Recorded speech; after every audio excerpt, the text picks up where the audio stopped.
so tonight I wanted to talk to you about the Kansas City Shuffle. Not the dance, not the song, none of that. But, you know, the concept. You make somebody look left and you move right.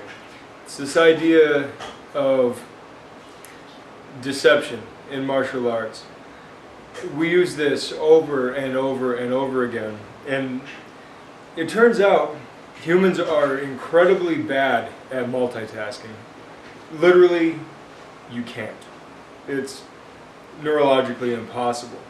So what you're doing really when you're multitasking is you're rapidly switching back and forth with your attention from one task to another, to another, to another. But your attention can only focus on one thing at a time. So in martial arts, we use this to our advantage by creating either distracting moves or distracting movements. I guess that would be moves. Distracting attacks, movements, noises sometimes, eye shifts, subtleties, and all that. But there's another side of it that's interesting. You realize that when you're applying joint locks, or if you're utilizing trapping like we do in Wing Chun, or any type of two-way energy or anything like that, you're applying a different kind of Kansas City Shuffle to the body. What you're doing is applying multiple kinds of pressure on your opponent, making his attention divide so that it makes his defense less effective. When you throw somebody into an armbar, you're not just attacking the elbow, you're immobilizing the arm, and you're attacking the elbow. If you're good and you can twist the arm a bit when you're doing that, then you're adding a torquing stress as well.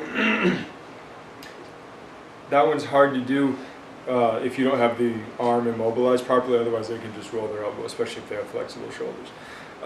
Never mind that you're actually pinching in on the neck, and if you're using both legs like most people do, you're going to be pinching into the body too. So you're doing a compressive force here, you're doing a compressive force against the arm, you're doing the pressure there against the elbow. You're actually pulling a little bit, so you're stretching the joint as well as levering it. And then on top of that, you have the potential of a slight twist. That is 5 different kinds of pressure, making it extremely difficult to pull out of that lock once it's locked in. You have to defend before it's sunk.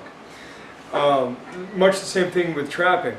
If I get you going in one direction and then another, in somewhat tandem, or if I get you going in 2 directions at the same time, high and low, hard and soft, things like that, it will be much more to my advantage for my attack to succeed.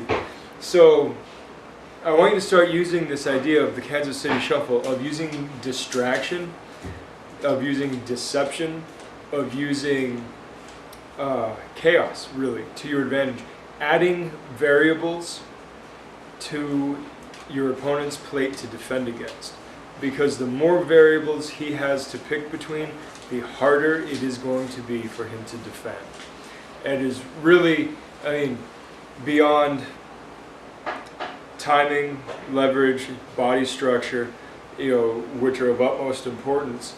Beyond that, the next really most important thing is how much you can throw at your opponent at once to scatter his attention and make him make a mistake. Because if you can make your opponent make a mistake, you have the upper hand.